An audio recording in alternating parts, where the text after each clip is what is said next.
So today I will discuss in short about additive manufacturing technologies, and from today onward we will start to go into more details about these technologies. Okay, so let us come to the topic, that is additive manufacturing technology. Uh, since the development of this course, that is additive manufacturing technology, which was previously known as rapid prototyping technology also. So the common available technologies in this area are first one is wet polymerization, then second one is material extrusion, then we have material jetting, we have sheet lamination, fifth one is your powder bed fusion, then we have binder jetting, and seventh is your direct energy deposition technologies. Okay, so these are the major 7 techniques based on which your additive manufacturing systems are developed, or your 3D printers are developed. Okay, so uh, since I'm sharing these PPTs with all of you, so you can go through the about the basic basic basic things which are going on in these technologies, like talking about wet polymerization technique, in which we have a wet or a tank of liquid resin, and you are solidifying the selected portion of your this liquid region using some ultraviolet light. Okay, UV lights. Okay, so these are the 7 major techniques, and today specifically we will be discussing about wet polymerization technique. Okay, so wet polymerization is also known as stereolithography, and as the name indicate, the SLA or stereolithography, it is a process based on the principle of hardening or curing a liquid photopolymer using a direct laser beam to solidify the polymer into a specific shape. Okay, so this okay. So I hope you remember this diagram which we discussed during our introduction part. I've skipped the bullet points. I will be covering these bullet points during this discussion. So you can these bullet points are only for your reference, and you can read these bullet points at later stage when I distribute this PPT. Okay. So talking about stereolithography, in stereolithography, what we are doing, we have a liquid resin, we have a liquid, initial your initial form of your material is in the form of liquid polymer. You can see this liquid tank. Okay, so in this tank, this tank is filled with liquid polymer, and we are curing this or we are curing means we are solidifying this liquid on a platform. Okay, so those who attended introductory lecture, they might be remember that for creating any solid model using this stereolithography technique, what we have to do first, we have to create your CAD model into a CAD modeling in a 3D modeling software. Okay, so like Proe or Katia, whatever software you are convenient, you can create a CAD model of the product which you want to print or which you want to produce using additive manufacturing technology. Okay, so after creation of your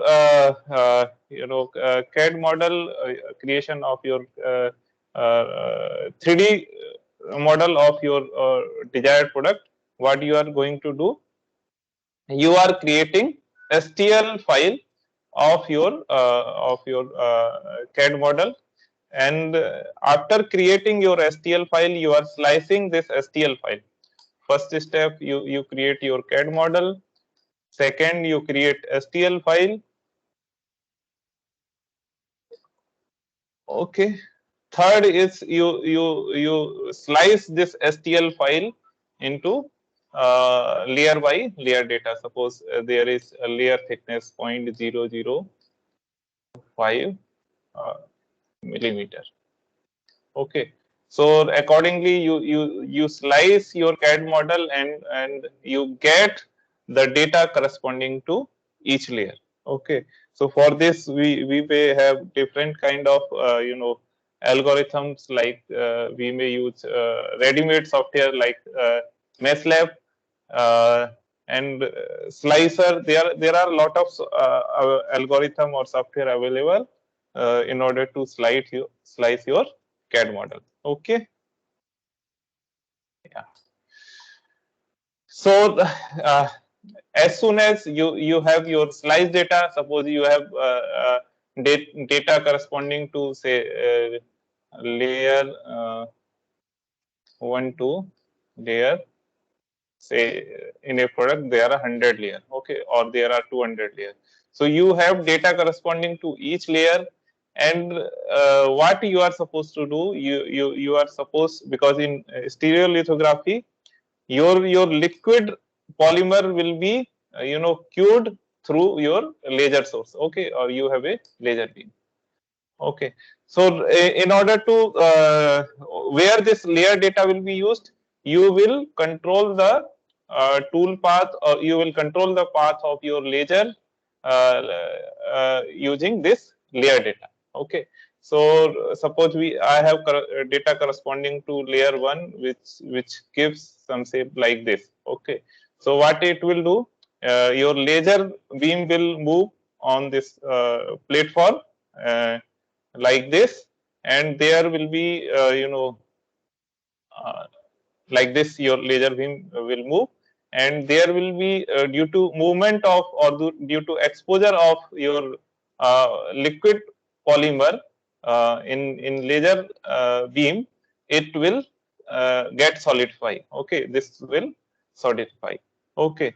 So this way your first layer will be created, or the layer corresponding to which the path has been given to your laser head. This layer will be created on the platform. Okay. So as soon as your first layer is completed, your laser head, we move to the next layer, that is layer 2, and this your platform is lowered by a distance, because we have to print, or we have to solidify this liquid polymer on the previously solidified layer. Okay. So in order to solidify your layer, what we will do, we will lower this platform, and your liquid polymer will come on this solidified layer. Okay. So again we will move the laser beam on the surface as per the layer data available in the after slicing. Okay. So this process is continued. This process is continued till your all layers are solidified on the your platform. Okay. So here you can see your few layers have been printed on this platform, and this is showing some portion, say some portion of your product which has been fabricated using this stereolithography technique. Okay. So just a second. Yeah. This is the schematic diagram. Here you can see we have a UV light source. We have a liquid or liquid polymer which can be cured using your laser beam or UV light. Then we have a this is your liquid surface where your laser beam is supposed to move. Okay, this is your tank, or that is why this tank is called, sometimes it's called as wet. Okay, so wet is nothing. Wet is a large tank which is having your liquid polymer. Okay, so this way your parts are produced in this process that is called stereolithography. I hope you all of you remember this product which was shown in the first lecture itself, that how the component printed using this stereolithography techniques looks like. Okay, so you can see some support structure is there, and this is your final product which is printed using your stereolithography technique. Okay, so let us discuss more about this stereolithography technique or SLA process. Uh, in stereolithography technique or SLA process, what we are doing, we are creating your CAD model. Sometime you may find it repetitive. Some portion you may find it repetitive, but this repetition is for your clarity only. Okay, so that you are able to understand the whole process in a better way. Okay, so before going into this slide, let me share one video which I am having with me. I hope the audio will reach to all of you. Just give me a second.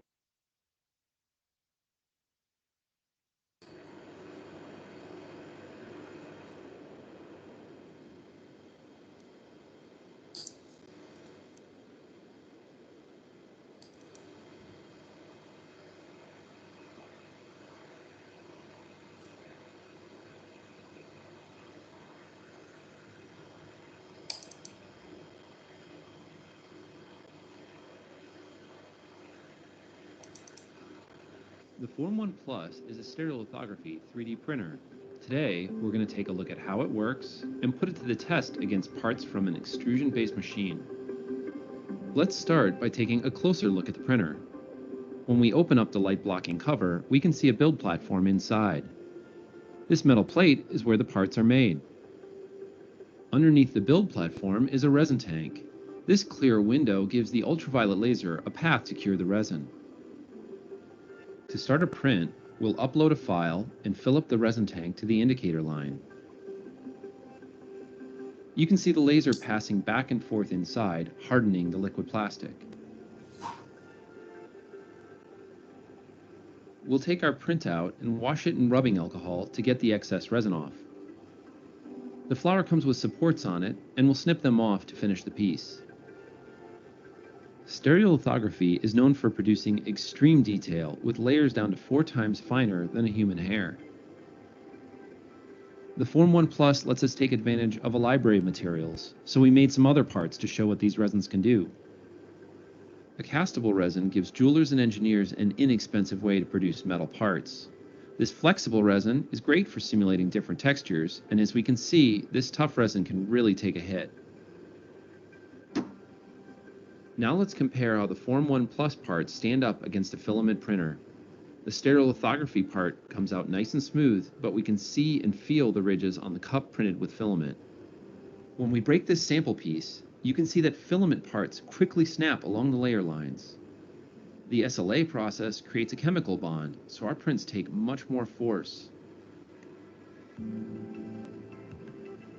Today, we took a look at how stereolithography printers work, the types of resins they can print with, and what makes the parts stand out against other desktop machines. If you liked our intro to stereo... Okay, so just a second.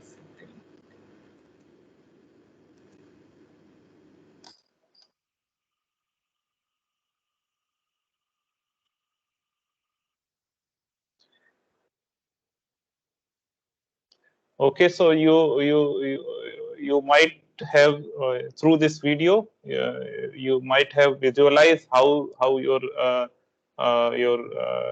stereolithography apparatus looks like. Okay, and how easy it is to print or any part using this stereolithography technique. Okay, so we are also having one stereolithography apparatus at NIT Patna in our lab, and when you are coming in offline mode, you will get opportunity to print some small component by even you can also print some component which you want to print on this printer. Okay, so let us try to focus more on the theoretical part of this process, that is or you can say conceptual part of this process.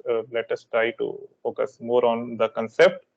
So this you may find repetitive, but these repetitions are necessary for better clarity. So in SLA process, what we are doing, we are creating CAD model, and this CAD model is uh, because for printing any product which you want to uh, uh, uh, which you want to print using your stereolithography technique, sometimes support structure are needed, or sometimes support structure are not needed. Okay, so sometimes what designers do, they design the support structure in the CAD model itself, and after that this whole CAD model is converted into a STL file. Okay, so as soon as you convert this CAD model into STL file, then you might require repairing of your STL file if there are any error. Otherwise, you can go directly for slicing of your STL model. And these sliced data, this sliced layer may be from maybe of a layer thickness from 25 to 500 micrometer. Okay, so here you can see uh, this is a support structure where we are supposed to print, where we are supposed to create your model using your stereolithography technique. Okay, so this is the particular one component which has been printed layer by layer on this support structure. Okay, so in stereolithography, what we are doing, how this process is continued. First, the very first step in the case of stereolithography is lowering of your platform by the height which is equal to your layer thickness. Okay, so as soon as you lower the height of your platform by the height which is delta h, which is equal to your layer height or layer thickness, suppose t. Okay, so as soon as you lower the platform, what happens, your liquid polymer comes on the surface of your previously printed, or if there is no printed layer, then on the platform some liquid comes, which is your liquid polymer. Okay, and what you do, as soon as your liquid comes on your platform, your laser head or your UV head moves on this platform as per the data which is corresponding to your that particular layer. Okay, so due to movement of this UV layer, UV light, what happens? Your layer is created, or your liquid polymer gets solidified due to movement of your layer. Okay, so as soon as your layer is printed, you if there is any further layer data or slice data, you go to the corresponding slice data and lower the platform again with the height corresponding to your that particular layer. Okay, so this process is continued till your whole component is printed using your stereo, or your whole product is built using your stereolithography technique. Okay, so as soon as this product is built using stereolithography technique, then you need to do the there are post processing requirement, such as you pour this product into a uh, uh, into a alcoholic solution in order to remove the unwanted unwanted surfaces or support structure from your final product. Okay, so this schematic diagram, this is a schematic diagram which shows you the basic components of your uh, stereolithography technique. Here we have one laser source, then we have your liquid polymer, then we have your build platform. This is your again this is your laser source, and some kind of elevator and some swapping mechanism is there, because this is a blade actually, which is used for sweeping mechanism. Okay, so what is the role of this sweeping mechanism? Let us try to understand. uh, as soon as your one layer is printed, there is quite possibility that your liquid polymer may not spread uniformly over this previously printed, previously solidified layer. Okay, so we for uh, uniform spreading of your liquid polymer on this layer, what we use shipping mechanism, and we swipe this blade over this printed layer. Okay, by lowering this platform, we swipe this particular blade once, so that the whole layer is the polymer liquid polymer is spread uniformly on this particular solid layer. Okay, so the liquid polymer is solidified after exposure of UV layer along the scan path. Okay, so this how this particular slide is showing that how your layer by layer creation takes place in the case of your SLA process. Okay, so this is showing, suppose data corresponding to your layer number n. Okay, so this is your particular data. So how the laser scan the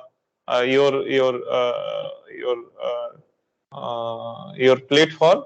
This is showing how your laser moves as per your slice data. So suppose this is showing the region which is corresponding to your layer number n, and what will happen? First, your outer periphery will be covered by this layer, and then after that you can see the layer is moving in in x and y direction. Okay, so suppose first horizontal line will be created, then vertical line will be created.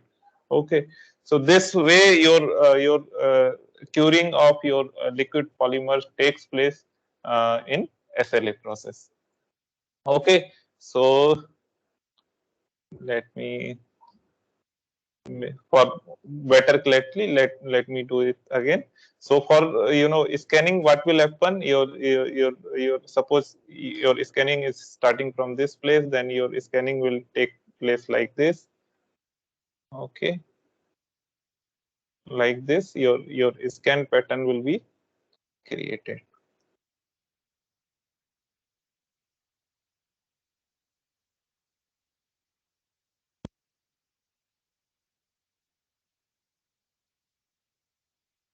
Okay, similarly for horizontal lines, these are created like this.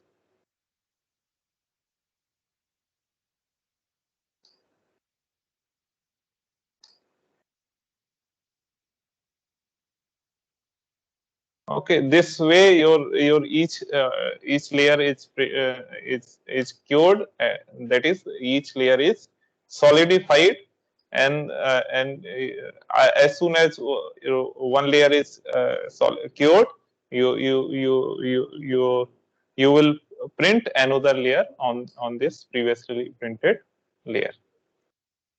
Okay, So talking about the configuration, what kind of configuration are available in the stereolithography technique? Okay, so in video you saw that one machine which in which the product was getting printed in inverse configuration, where your product was uh, in this mode because your light was coming from bottom side.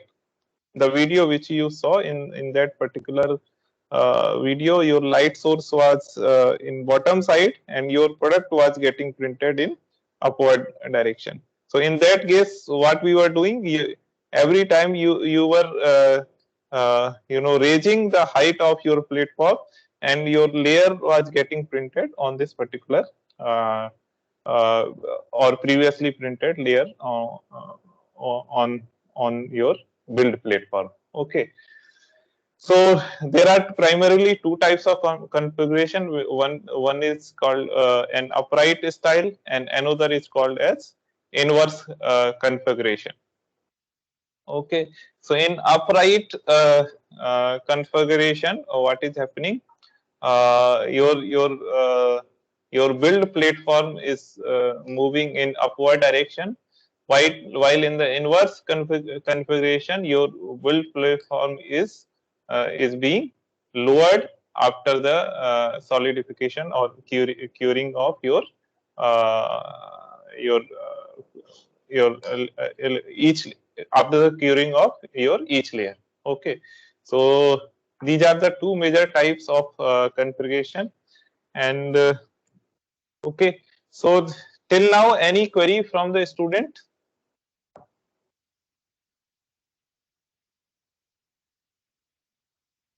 Okay, so for today, I will stop